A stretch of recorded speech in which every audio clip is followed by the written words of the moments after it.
desde o Gênesis ao livro do Apocalipse, trata de um desejo ardente de Deus de se revelar, de dizer quem Ele é, de gerar em nós intimidade, criar em nós a proximidade. Assim como a Raimara e o Mateus cantou, Deus todo o tempo quer dizer quem Ele é.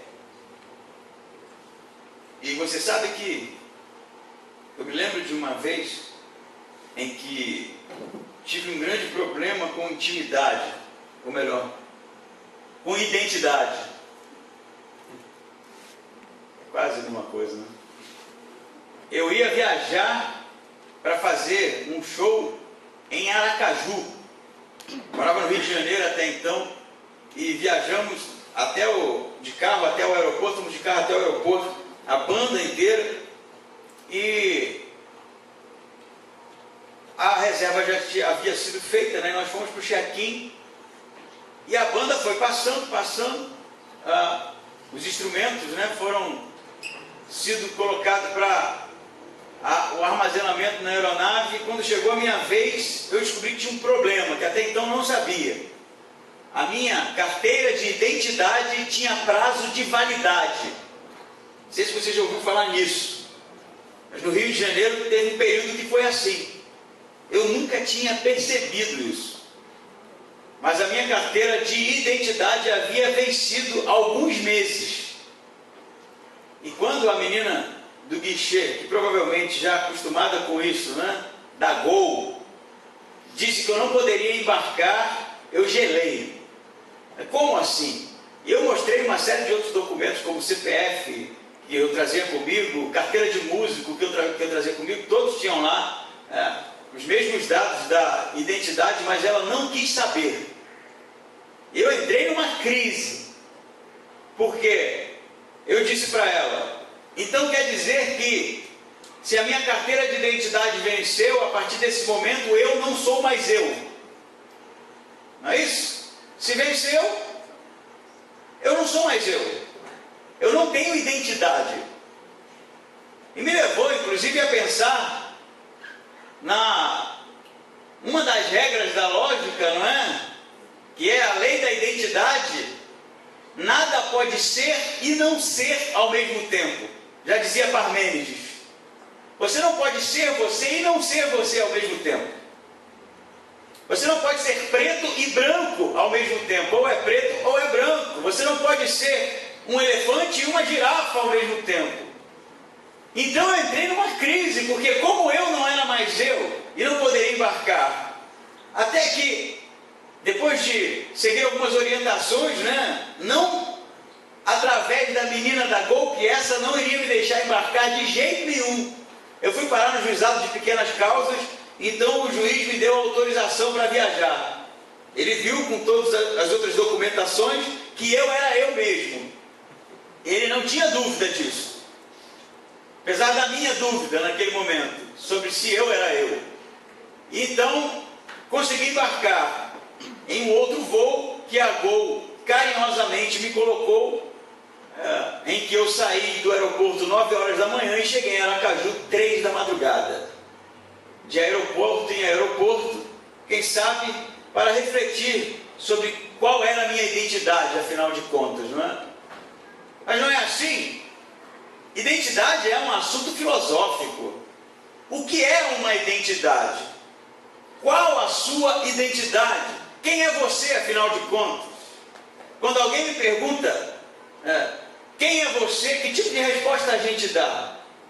Identidade tem muito a ver com a história que a gente tem, com a nossa trajetória, com a maneira com que a gente viveu e vive, com as experiências que a gente acumulou, com as lembranças, e assim a gente vai armazenando informação para que em um determinado momento você tenha uma cara, um jeito, uma singularidade.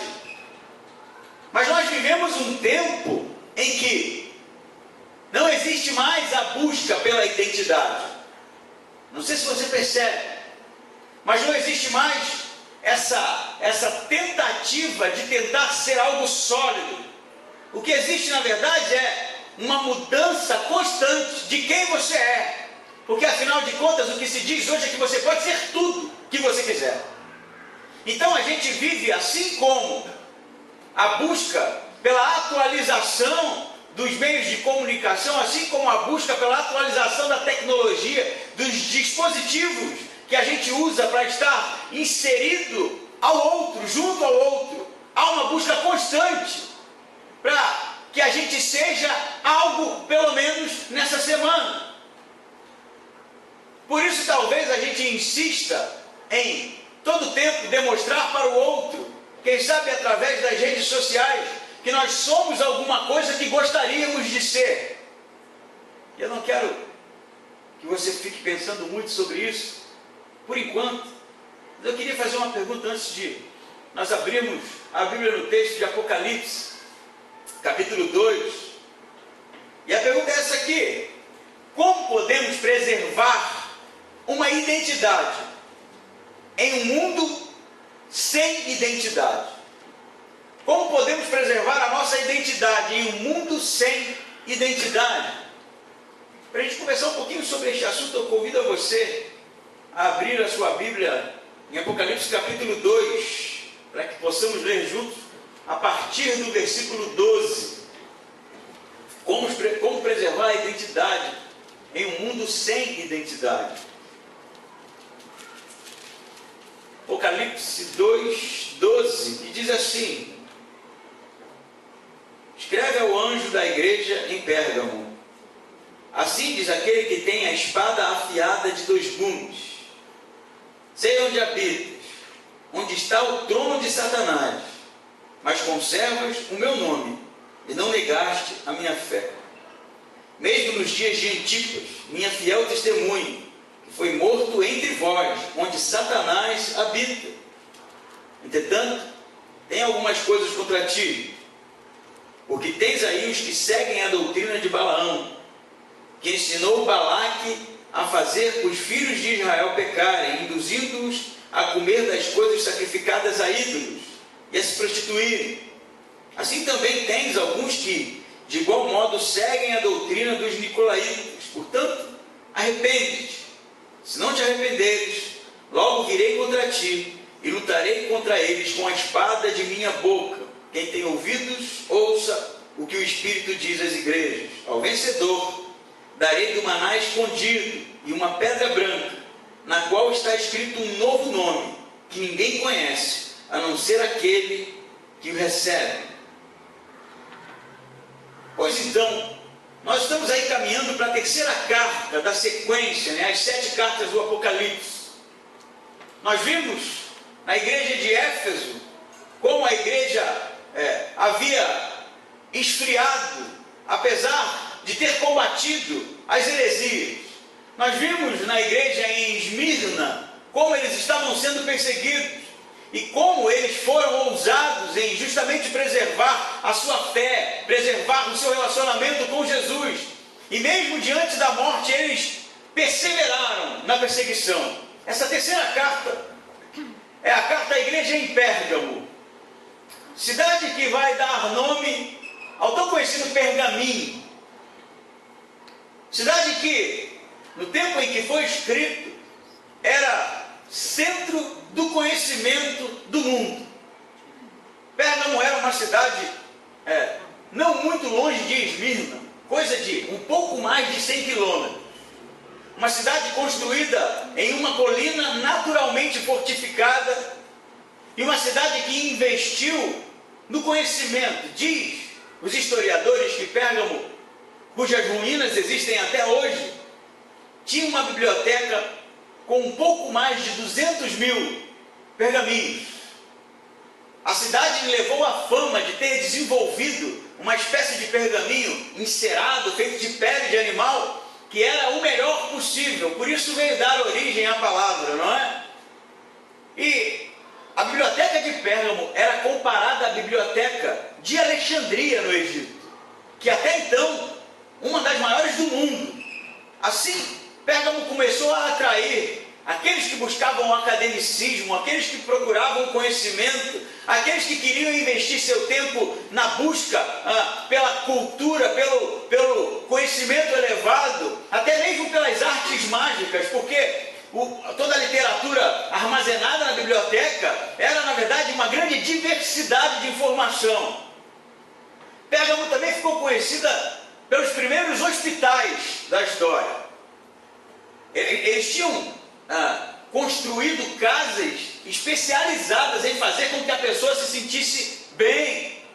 Essas casas eram, na verdade, patrocinadas pelo Deus ou a entidade que eles adoravam, chamado Asclépio, que era um homem, na verdade, com um cajado e uma serpente enrolada. Ali, na verdade, foi um dos grandes nomes da saúde do seu tempo. Apesar de o tipo de medicina que eles praticavam naquela época não ser tão aceito hoje, não é mais, era o início de algo que teve origem na comunidade grega e nessa cidade era extremamente desenvolvido. Sem falar do templo a Zeus, que era um grande templo construído ao pé da montanha num formato de trono, que atraía ali então multidões. Assim como todas as cidades gregas desse tempo, né, as cidades de cultura helênica, eles tinham ali um chamariz, não é, para muitas pessoas que procuravam a cidade tanto para se cuidar, quanto para ter um momento, quem sabe, de relaxamento, né, de fuga dos estresses, quanto para a busca pelo conhecimento e também para a religião. Pérgamo atraía credos de todas as nações e crenças. Mas Pérgamo também era conhecida por ter ali morada do procônsul romano, de tão boa que era a cidade. Na verdade, estou falando tudo isso para que você entenda que a cidade era muito boa, qualidade de vida lá em cima, a saúde top, não é? Templo para tudo que você quisesse, saneamento básico, era uma cidade excepcional. O próprio procônsul romano tinha residência lá. E é aqui que começa a nossa história, com esse cenário. A igreja cristã nasceu ali, neste lugar de cultura elevada, de busca pelo conhecimento, de cultura rica em conhecimento, de saúde à disposição de quem assim quisesse, do credo religioso que você quisesse, mas o que o cristianismo tinha, que era a contramão de toda a cultura, de toda a religião de Pérgamo, era que esses cristãos, esses ditos cristãos, não se misturavam. Eles eram um tipo que ao mesmo tempo representavam mais um credo religioso dentro de Pérgamo, eles não aceitavam as outras crenças. Eles não se misturavam com os outros credos. Isso começa a gerar na cidade um sentimento de desprezo para com a igreja cristã, para com a igreja primitiva. E isso vai fazer com que a igreja começasse a sofrer perseguição. O escritor nos diz, não é? No versículo 12 que assim diz aquele que tem a espada afiada de 2 gumes. Na verdade a apresentação, não é, uma das mais curtas de todas as cartas, em que Jesus diz ser aquele que tem a espada afiada de 2 gumes. Interessantemente, essa espada, não é, antes que você pense em qualquer outra coisa, era uma espada romana, porque a palavra para espada aqui, no grego, é rhomphaia, que era uma espada que constava no símbolo romano de paz. Quando Jesus aqui se dirige à igreja em Pérgamo, e ele usa para si o título de ser a espada afiada de 2 gumes, ele está a dizer alguma coisa. E é claro que tem a ver com o conteúdo da carta, mas primeiramente ele está dizendo que ele é o juízo e não Roma. Que isso fique bem claro. Por isso que ele é a espada afiada. E ao mesmo tempo ele é também aquele que divide, aquele que corta, que faz a diferença, que faz a divisão. Ele é a espada que corta e que faz justamente essa separação. E o conteúdo da carta vai girar justamente em torno disso, não é? É uma abordagem, eu diria, um tanto bélica, de um guerreiro que se apresenta como sendo a espada, não tendo a espada. Então, o escritor desenvolve para nós o corpo do texto, no versículo 13, em que Jesus diz, através de João, que sabe da situação, como nas outras cartas. Ele vai dizer: eu sei onde você habita, eu sei onde vocês moram, eu conheço a realidade de Pérgamo, eu sei da perseguição que vocês estão sofrendo, que vocês sofreram, eu conheço os detalhes. E ele vai dizer mais, ele vai dizer que onde eles habitavam, a ideia de habitar aí, de ter morada naquele lugar, era o trono de Satanás. O trono de Satanás. E o que isso significa? Não significa, por exemplo, que Satanás, que vem da palavra grega, o acusador, tivesse em Pérgamo uma casa de praia. Não era. Não significa, por exemplo, que Satanás tivesse ali em Pérgamo, quem sabe, uma base. Não. Jesus está dizendo que ali é o trono, é o lugar onde ele habita, é o lugar onde ele domina, é o lugar onde ele se assenta, Pérgamo. E muitos historiadores e teólogos vão discutir o porquê de ali ser o trono de Satanás. Será que seria por causa do credo religioso e da multicultural Pérgamo, que trazia em si não somente culturas de todos os povos, mas também religiões de todos os povos? Será que Pérgamo era o trono de Satanás porque de alguma forma estava a perseguir a igreja e isso fazia com que a perseguição fosse algo do inimigo? Eu acho e penso que tudo isso faz sentido, mas me parece que o consenso é que Pérgamo era o trono de Satanás porque o procônsul romano tinha residência lá. Ali era justamente o lugar onde ele morava. Ali era justamente o lugar onde o culto ao imperador era a religião mais forte. Ali era o lugar em que esses que cultuavam a Roma, que viam o imperador como uma divindade, olhavam para a igreja cristã e via neles uma ameaça, a ponto de a igreja cristã ser chamada de os ateus. Estranho isso, não é? A igreja era ateia. Porque para esses que olhavam para aquele grupo, que não adoravam todo o panteão, todas as divindades, eles eram céticos, descrentes, porque buscavam adorar um único Deus. Sei onde você habita, eu sei do problema, eu sei da perseguição, eu sei que aí está o trono de Satanás. Eu te pergunto uma coisa: se você fosse escolher um lugar para comprar uma casa, passar umas férias, e você soubesse que tinha uma cidade muito legal, com vários pontos turísticos, com muita coisa bacana para se curtir, só que lá era o trono de Satanás. Não, só tem um detalhe, né? A cidade é ótima, só que lá é o trono de Satanás. Esse é só um detalhe. Você iria para lá? Acho que não, né? Só tem um negócio de ruim, né? Como falar assim, o Rio de Janeiro é lindo, né? Melhores praias do Brasil, geografia magnífica, carioca, gente boa, isso eu concordo. Só tem um problema, né? O trono de Satanás está lá. Mas se você não liga para isso, bom voyage, né? Eu acho que ninguém iria, né? O problema da igreja é que a igreja aqui morava lá, nasceu das pessoas que moravam lá. Eles não estavam lá de férias, eles estavam lá passeando, eles não tinham para onde ir. E ali era o templo de Satanás. Ele vai dizer mais, ele diz: mas conservas o meu nome, e não negaste a minha fé, mesmo nos dias de Antipas, minha fiel testemunha, que foi morto entre vós, onde Satanás habita. Então ele diz para a gente que o trono de Satanás está em Pérgamo, e ele diz que a habitação de Satanás também está em Pérgamo. Mas, apesar disso, ele vai dizer: vocês têm conservado o meu nome, vocês têm guardado a fé.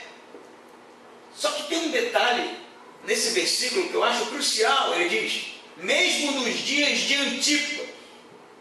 Existe um escritor cristão, não é? Chamado Tertuliano, que viveu por volta do século, do ano 150, e ele escreve sobre Antipas, bispo dessa igreja inserida nessa realidade de Pérgamo. E a história, segundo Tertuliano, era que Antipas era um homem apologeta, que defendia a fé, que não abria mão da crença no único Deus, de Jesus, como sendo aquele que morreu por nós e nos salvou da morte. E parece que, segundo Tertuliano, o movimento contrário à igreja era tão grande que eles pegaram esse homem e o mataram. E a maneira com que Tertuliano narra a morte de Antipas é a seguinte: ele diz que havia um touro de bronze, e eles dentro desse touro colocavam azeite, e ali aquele que era o herege, não é? Aquele que não concordava, aquele que era um subversivo da religião do tempo deles, eles colocavam dentro do touro e acendiam fogo embaixo, e assim a pessoa ia cozinhando dentro do touro. Essa foi a morte de Antipas, segundo Tertuliano. Mas o que é interessante é que Jesus chama Antipas de minha fiel testemunha.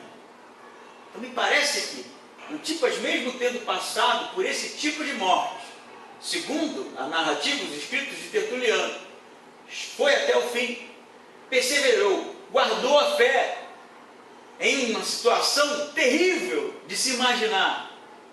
O que é mais interessante no texto é que ele chama Antipas de fiel testemunha.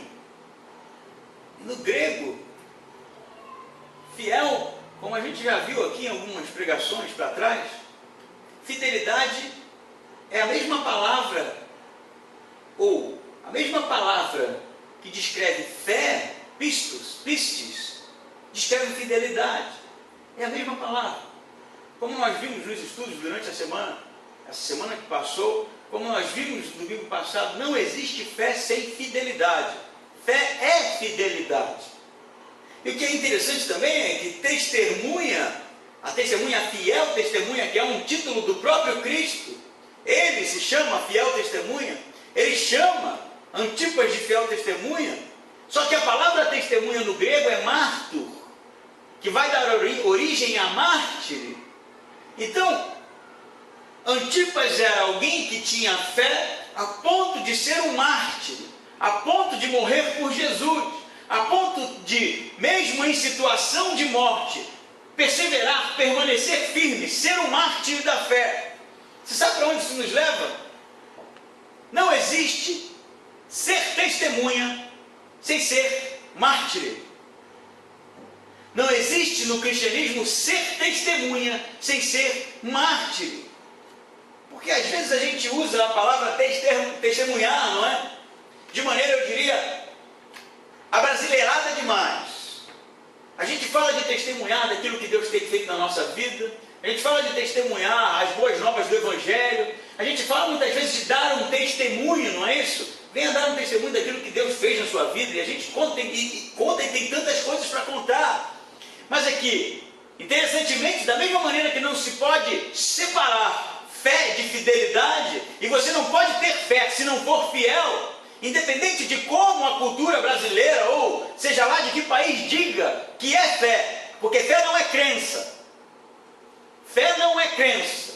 Você pode acreditar no que você quiser, em OVNI, você pode acreditar em gnomos, pode acreditar, quem sabe, no unicórnio, alado, sem cabeça, com uma estrela na testa. Eu acho que esse vai ficar meio ruim, mas isso não é fé. Fé, na verdade, é ir até o fim. Fé é ser fiel e dedicar felicidade, prometer fidelidade, jurar fidelidade e caminhar até o final, sem infidelidade. Ao mesmo tempo em que fiel testemunha é aquele que é fiel até o martírio. Minha fiel testemunha. E aí minha pergunta para você é: o que significa para você, afinal de contas, ser testemunha de Cristo? O que significa? O que você pensa quando a Bíblia te convida a ser testemunha? Eu te digo o que significa. Significa não se calar diante da oposição. Significa dizer em alto e bom som aquilo que Deus tem feito na sua vida, para as pessoas, sobre aquilo que Deus tem feito na sua vida. Ser testemunha significa, segundo o grego, não ter medo sobre o que virá sobre você, em testemunhando aquilo que Deus fez, aquilo que Deus é, aquilo que aconteceu na cruz. Significa que ser testemunha atrairá oposição. Significa que ser testemunha atrairá perseguição. Significa que ser testemunha lhe colocará em uma situação de exposição, em que as pessoas virão contra você. Isso é ser testemunha, é ser mártir. Esse texto, inclusive, vai gerar, no primeiro e segundo século, não é? Depois de João ter escrito, pessoas que de fato, como Antipas, morrerão em nome da fé, pagarão com a sua vida por causa da sua crença em Cristo, perderão muitas vezes os seus familiares para os leões, para as feras, serão queimados, serão empalados, serão colocados em uma situação inimaginável para a nossa cultura hoje. Mas eles eram testemunhas fiéis. Qual é o desafio, pelo menos dessa parte do texto, para a igreja?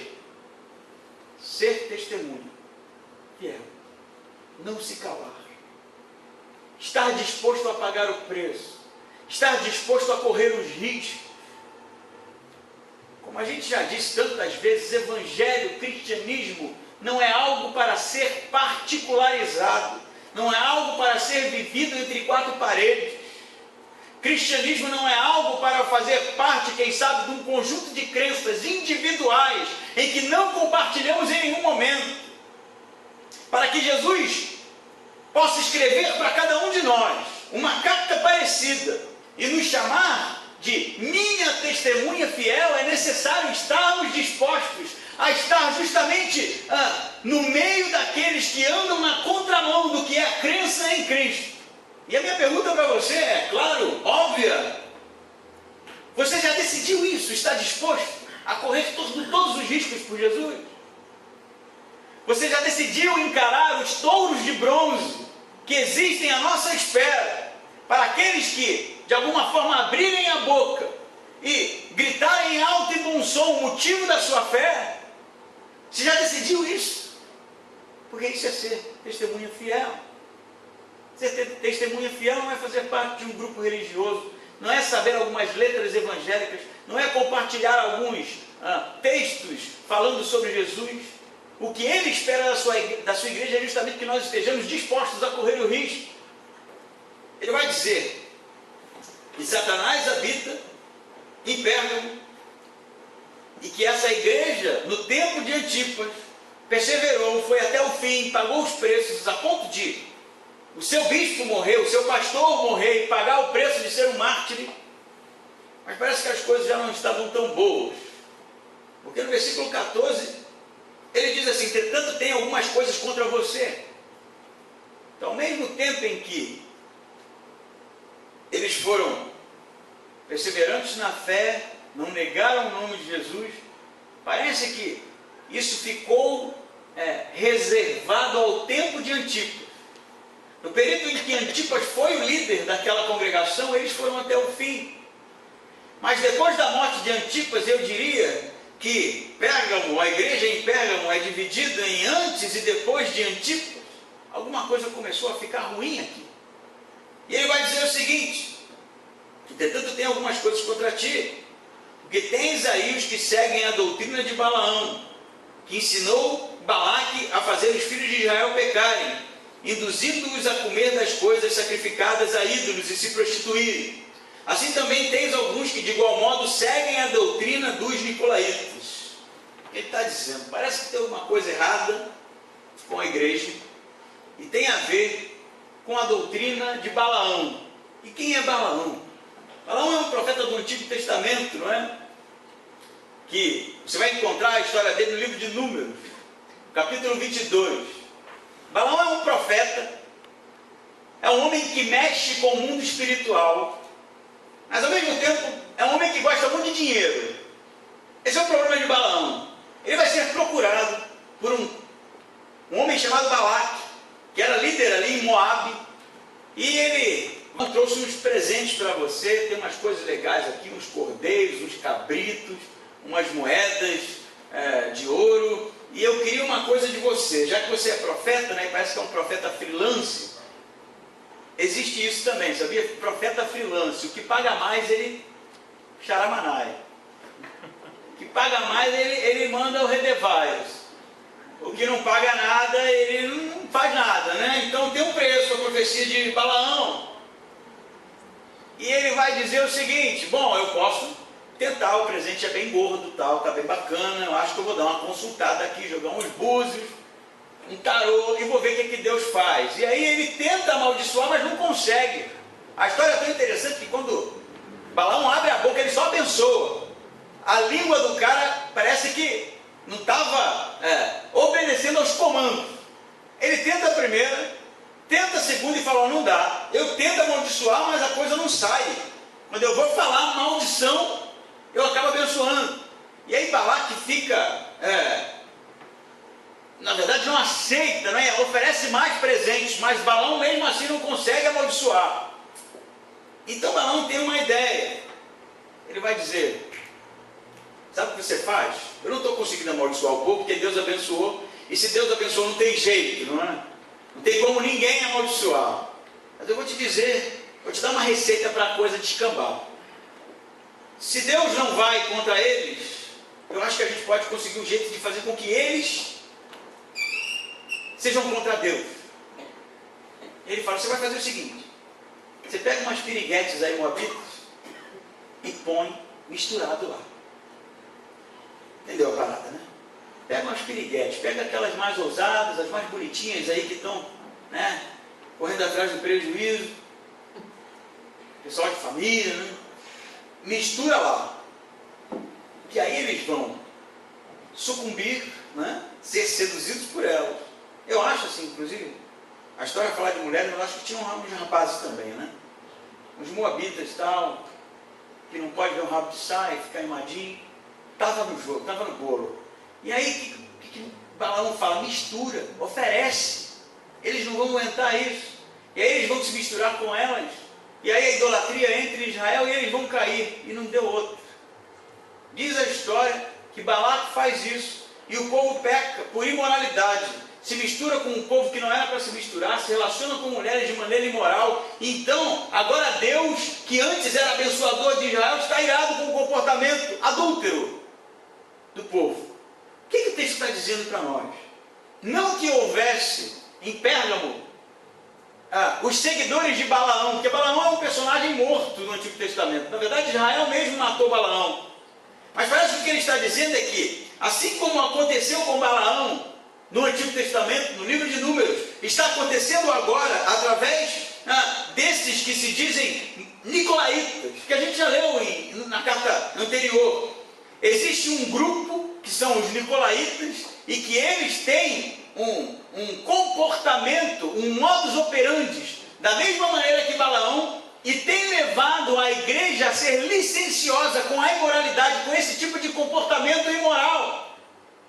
Então, para que a gente entenda o pano de fundo, era uma igreja que no tempo de Antipas, eram pessoas que no tempo de Antipas, o seu bispo, fiel testemunha, que foi até o fim, perseverou, mesmo diante da perseguição, mas que depois da morte de Antipas, parece que os cristãos aqui nesse lugar, a igreja aqui nesse lugar, começou de alguma forma a relaxar, quem sabe pela proposta da cidade, que era muito boa. Afinal de contas, haviam banquetes de graça nos templos pagãos. Afinal de contas, havia um convite ao sexo casual, ao sexo cultural, à imoralidade de graça.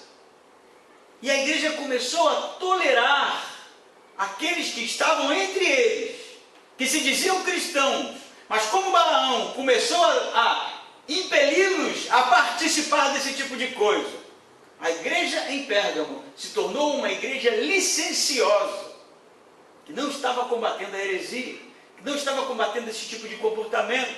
E que isso diz para nós?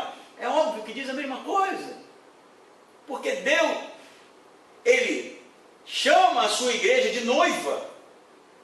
Deus chama a sua igreja de noiva porque há uma aliança. E se há uma aliança entre Deus e sua igreja, há um casamento. Inclusive, a igreja espera ansiosamente a vinda do noivo. E quando a igreja não se comporta de maneira apologética, de maneira defensiva, em defendendo a fé, e começa a aceitar a imoralidade, ela está, na verdade, sendo adúltera para com Deus. Ela está, na verdade, sendo imoral para com Cristo. E é isso que estava acontecendo com essa igreja, é isso que está acontecendo nos dias de hoje. Percebam só a realidade que nós temos vivido. A gente vive um tempo em que não se tem mais identidade, em que as pessoas estão procurando todo o tempo a realização dos seus prazeres, em que as pessoas estão procurando todo o tempo satisfazer os seus desejos, em que as pessoas estão procurando todo o tempo viver a facilidade de uma vida imoral. E você sabe o que é pior? Parece que eu estou falando do mundo lá fora, né? Do secularismo, mas a igreja anda assim. Quantos e quantos casos de imoralidade têm vindo à tona de líderes, de homens que deveriam ser referencial? Quantos e quantos jovens, conhecidos nossos, estão vivendo uma vida de sexo sem compromisso? Quantos e quantos de nós estão procurando a satisfação dos desejos na facilidade que esse mundo tem para oferecer para a gente? Quantos de nós ainda não tiveram a chance de se envolver nesse tipo de coisa, mas estão com o coração ardendo, pulsando por isso? Sejamos honestos, é muito fácil, é muito fácil. E a igreja tem sucumbido, Vivemos um tempo a lá Pérgamo, não combatemos, fazemos vista grossa. Na verdade, muitas vezes estamos com o coração pulsando para participar desse tipo de coisa, ter esse tipo de conduta, ter esse tipo de vida. E, no entanto, o convite de Jesus a essa igreja é a mudança. O convite de Jesus é a combater, é retornar ao tempo em que eles sabiam quem eles eram, que eles tinham uma identidade, que eles poderiam ser chamados de fiel testemunha. Vocês lembram a história de José do Egito? José do Egito, ele foi vendido pelos seus irmãos, não é? Filho de Jacó, o filho preferido de Jacó, foi vendido pelos seus irmãos, passou por poucas e boas, foi parar como escravo de Potifar, depois acusado injustamente de ter intentado contra a esposa de Potifar, foi como preso, não é? Condenado à masmorra egípcia, vive um tempo lá num estado terrível, que era, na verdade, o estado de qualquer um que ia para a cadeia, passa tempos de provação terríveis, até que um dia o mordomo se lembra dele ter interpretado o sonho, chama ele na presença do faraó, então ele interpreta o sonho do faraó, e aí ele conhece a exaltação, e aí ele vai conhecer a fama, não é? Vai ser um homem que vai salvar o Egito da fome, que vai salvar o Egito de um tempo difícil, de dificuldade financeira, de escassez de mantimento. Então agora José, ele é egípcio. Você sabe que inclusive existem resquícios arqueológicos no Egito de José?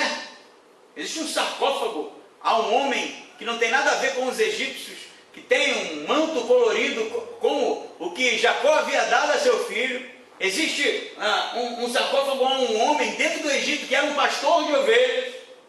Tamanha foi a fama de José.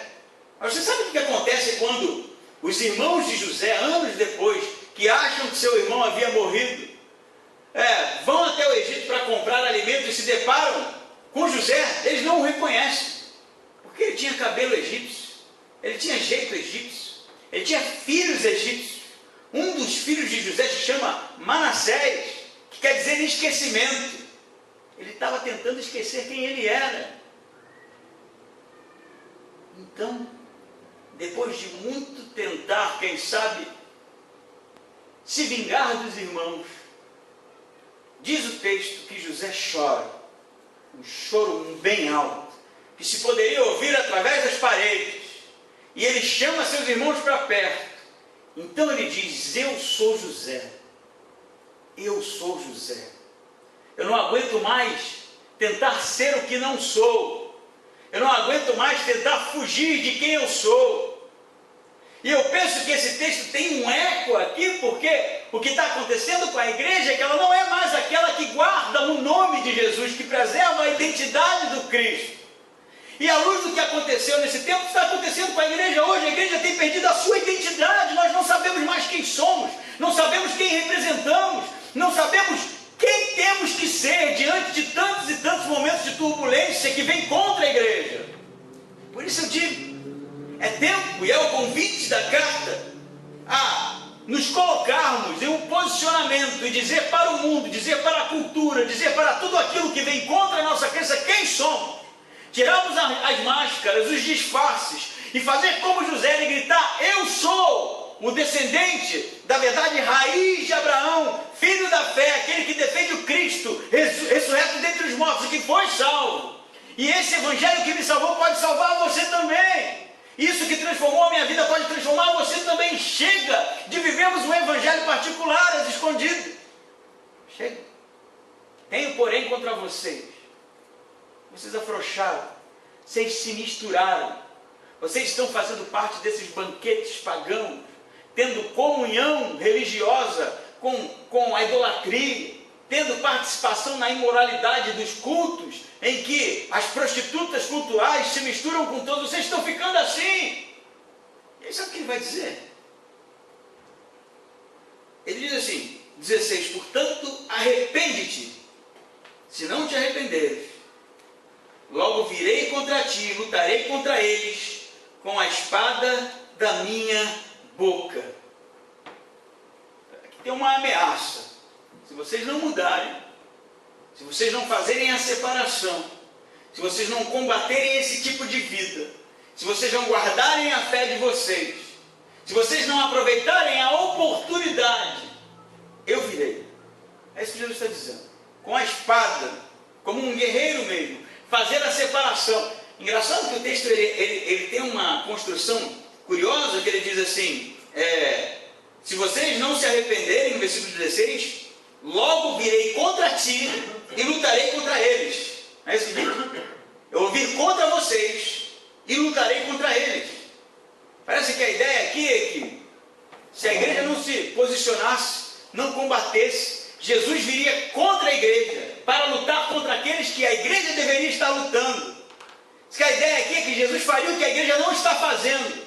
E a igreja seria julgada por conta dessa frouxidão teológica, dessa frouxidão de posicionamento, por ter perdido muitos para esse tipo de comportamento imoral, porque não se posicionou. Mas você sabe o que é mais curioso aqui?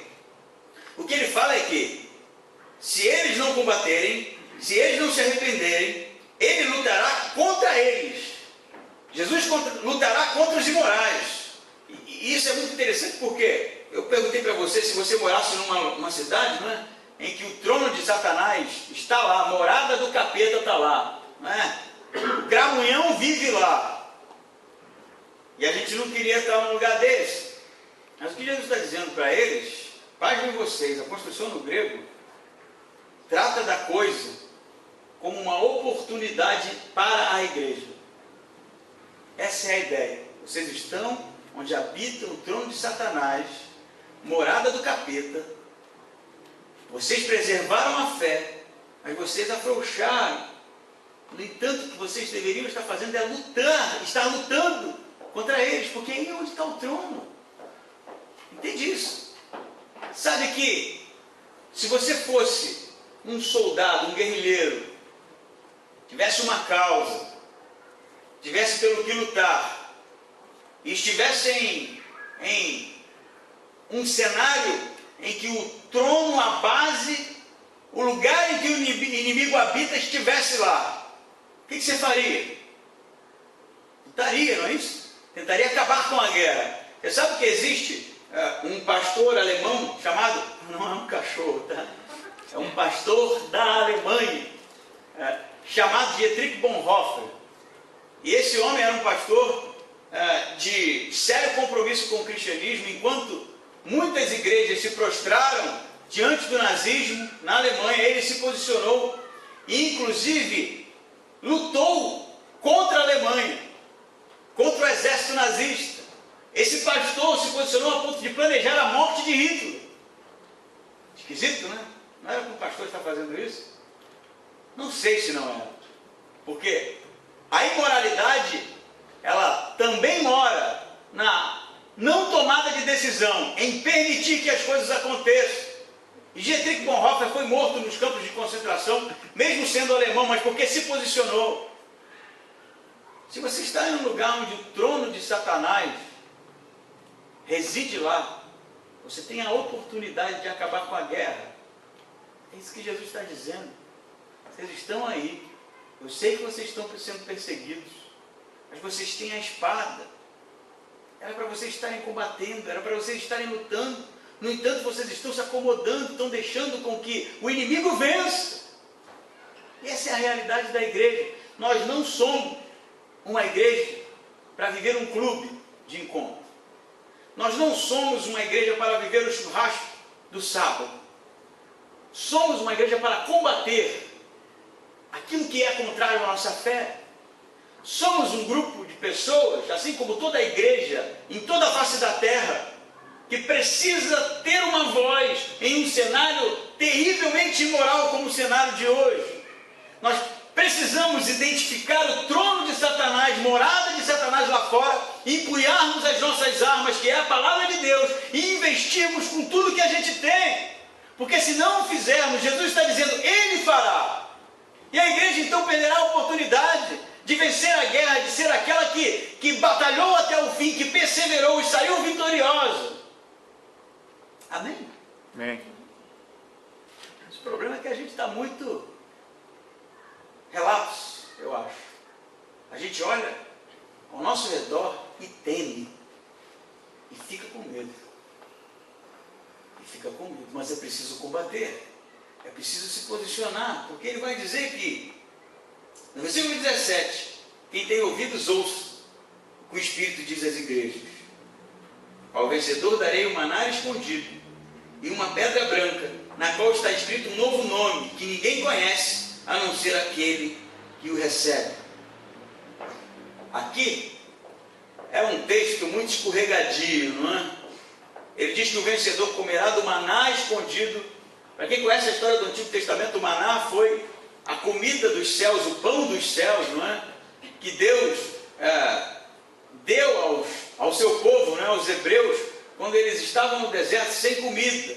E Deus então faz cair do céu o pão.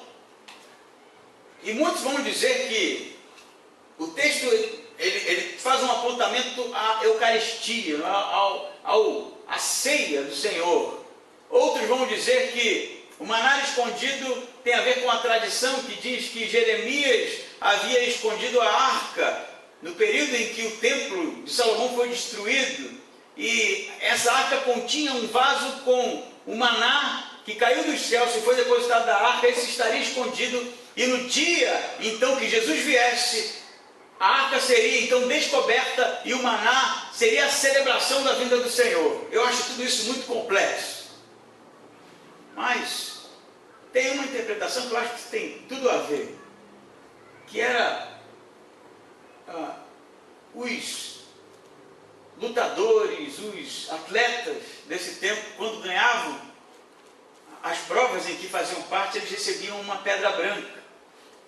E essa pedra branca, além de ser a pedra do vitorioso, ela dava direito a participar dos banquetes. Era com a pedra branca que eles participavam dos banquetes. E parece que no texto existe um maná escondido, uma comida, um banquete celeste.